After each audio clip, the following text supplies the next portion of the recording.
Maybe don't check your portfolios today, guys. Welcome back, ladies and gentlemen. Allincrypto here, and this is going to be another jam-packed daily market update.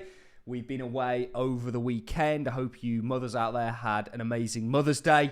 That has got to be one of the hardest jobs in the world, being a mother. Almost as hard as being a cryptocurrency commentator and speculator in a market such as this. However, do not fear, Allincrypto is here. We've got a lot to get into. We're predominantly going to be focusing on what's plaguing the markets right now. Obviously, we had the announcement of tariffs by Trump on the 2nd of April, and people are speculating on more to come. What we're going to be doing, and the interesting thing about this is really putting a lot of uncertainty into the markets. I'll throw a graph up right now over the next 3 months. We're also going to be looking in this video at a 3-month projection from Goldman Sachs in regards to equities, US equities, and also the projection in regards to the US economy. And the reason we're going to do this research paper came out yesterday. On Sunday it was published, is because this is what's infecting the cryptocurrency markets right now. The cryptocurrency market is part of the broader ecosystem that markets are, and it's a small part of that, and really is what can be described as a paper bag in the wind in regards to what's going on the more broad macro. And we're going to look at what Goldman Sachs are predicting. However, you guys know that I think there's a resolve to this. And then once we've done that, and we've looked at that from a technical context as well, we will be talking about some cryptocurrency news as we like to get into. There is a US crypto hearing that will be streaming that's taking place on the 9th of April. That's something we've got to look forward to this month. And also, we do have news in regards to the Trump brothers investing in Bitcoin mining companies. Now, is what's taking place deliberate so that they can kind of sweep the board up? Well, some are speculating on that. But we've got a lot to get into, as always, guys. Let's kick things off with a clip of Trump talking about tariffs. Even nicer than that. You know, we've been very nice to a lot of countries for a long time. But I call it Liberation Day. April 2nd is Liberation Day. But today, as you know, we did something with respect to Venezuela. You heard about that. And that will be quite important. We'll be announcing some additional tariffs over the next few days, having to do with automobiles, cars, and having also to do a little bit with lumber down the road. The uncertainty around tariffs is really what's plaguing the markets, and thus the cryptocurrency markets, which are just more correlated or correlated very much so to the risk markets more broadly. And that is what's happening right now.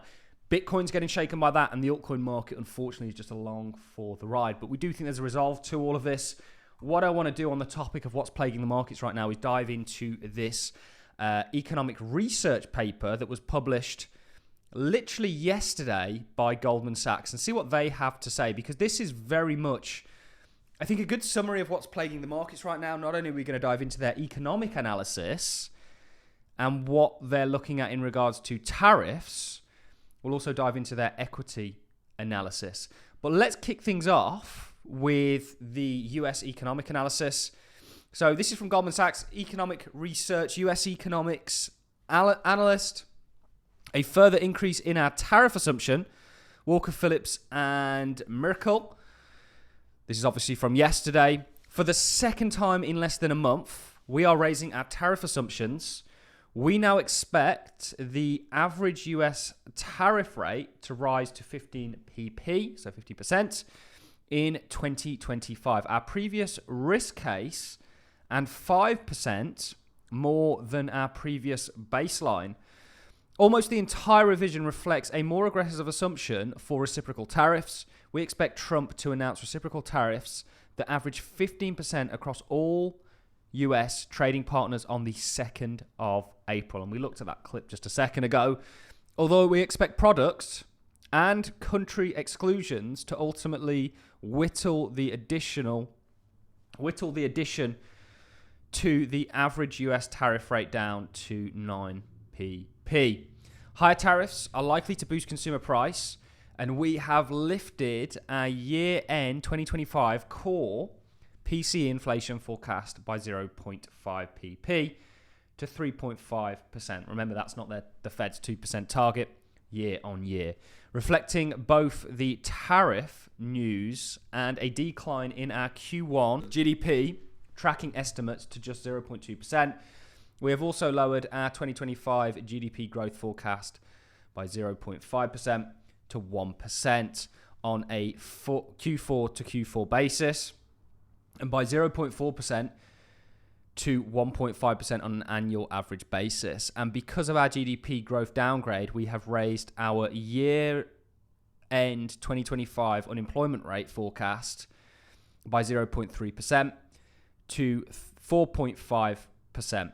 So why I'm reading this is because it's really reflecting what's plaguing the markets right now. Certainly the cryptocurrency space, which is just along for the ride. I do think there's a resolve to all of this, and I think actually this is short-term volatility in what is a broader uptrend, obviously indicated by the S&P's technical chart there, and Bitcoin will resume its uptrend. And I do think once there's clarity to all of this, markets will often price in the worst case. And as we see a readjustment based on uncertainty around Trump, which this report is really highlighting from Goldman Sachs, as we see that sort of reassessment, markets will price that in. And that's what we're seeing. Equity investors are half glass filled people, though. There will be continuation. I do think this all gets resolved. I'm not in the doom and gloom recession or sort of catastrophe camp. And neither actually are Goldman, despite a readjustment. And we'll look at what their prediction for the S&P and things are in just a second. So we now see a 12-month recession probability at 35%. We looked at all this previously as well. There was other analysts sort of increasing their recession probabilities to around about 75%. These guys got it at sort of 65%. The upgrade from our previous 20% estimate reflects our lower growth baseline, the sharp recent deterioration in household and business confidence, which I think can be a counter indicator, and statements from the White House officials indicating greater willingness to tolerate near-term economic weakness in pursuit of their policies. While sentiment has been poor, predictor of activity over the last few years, pretty much permanently has always been. It's been a great bottom call, and when sentiment's been as low as it is today. We are less dismissive of the recent decline because of economic fundamentals are not too strong as in the prior year. Most importantly, real economic growth has already slowed sharply, and we expect it to average at 0.4% this year. Let's look at what they have to say about the US equity market. So again, this was published yesterday. US equity views higher tariffs and weaker growth reduce our earnings estimates and S&P 500 return forecast. Now, to counter this, I think, and we have not really looked at oil, maybe I'll do a longer video on it. I think they're going to do some great things with energy, which is going to lower baseline costs and should spur on economic growth. I think tariffs is something that will likely get resolved.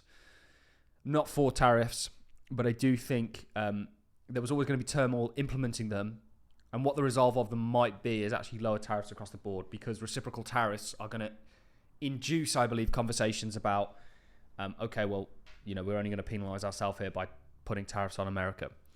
So Goldman's sort of report here on US equities, we reduce our S&P 500 3-month and 12-month return forecast to minus 5% and plus 6%. That's by the end of the year. Previously at 0% and plus 16%. There's been a drop. Based on market prices at the end of last year, these suggest the S&P 500 index levels of roughly 5,300. So that's a slight decline in where it currently is today to round about here. And that will be there 3 months, and 5,900 respectively. So that would be a climb sort of back to levels here. And that would sort of be quite a long range that we would have been in. Higher tariffs, weaker economic growth, and greater inflation than we previously assumed lead us to cut our S&P 500 EPS growth forecast to plus 3% in 2025 from plus 7% and 6% in 2026 from plus 7%. Our new EPS estimates are 253 and 269 respectively. These estimates are below both the top-down strategists' consensus and the bottom-up strategic consensus of equity analysts. So I thought that was a good report, because that really, more so than anything, is kind of highlighting and showcasing what is plaguing crypto right now. It is simply just along for the ride in regards to the uncertainty, the hangover, if you will, and the new regime and policies that Trump is putting in place. And the question you've got to ask and answer is this a buying opportunity? Is this still a long market, or is this going to move into a bear market, a prolonged bear market? And if it is a bear market, you shouldn't really be in risk assets. My overall assumption is that there's going to be a resolve to all of this. And with economic forecasts, they can change very quickly. Just like they've recently changed on data, they can revert on that data. We've got a lot of data coming out this week, including non-farm payroll. When it comes to Bitcoin, it really is, unfortunately, guys, just along for the ride. I still think looking at Bitcoin on more of a zoomed out time frame, it really doesn't look bad whatsoever. Neither does the totals or the markets more broadly. But today's open on the S&P is going to be critical. Of course, the clocks have gone forward here in the UK. I am watching things like Tesla. It may look to close this gap. There was a gap on the S&P, and we'll see what happens post that. And data is going to be very important in regards to determining what comes now. There is always a lot of news relating to the cryptocurrency space. We've missed a lot of it. We'll be trying to catch up on it over the weekend. Trump Brothers are now investing in American Bitcoin miners. I own a number of Bitcoin miners. I have 3 Bitcoin miners, one of which, of course, they're an investor in. On March the 31st, 2025, Eric and Donald Trump Jr.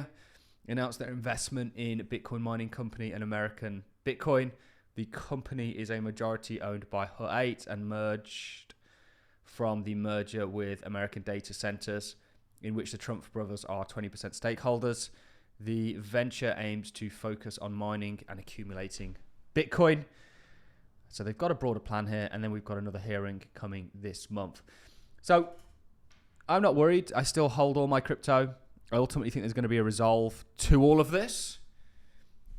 I would say what we've got is teething problems right now. And I think if you look at the historical context of the markets in regards to a new presidential regime, post-inauguration period, there's always a chop for the first sort of 3-4 months into sort of the back end of April, May, before there's a kind of lift off and continuation. And that might align with further clarity on everything that's taking place. And the uncertainty, just like that chart we showed you at the beginning, is really what's plaguing the markets. And crypto, unfortunately, guys, is just down for that ride. Nobody said it was going to be easy being a cryptocurrency investor, but bigger risk, bigger reward. The volatility works both against you, certainly in times of uncertainty, but for you in times of certainty, and more of a pronounced trend, which I think is all still to come. That's it from me, ladies and gentlemen. We'll see you all in tomorrow's daily update. Thanks for watching, and I'll see you all soon.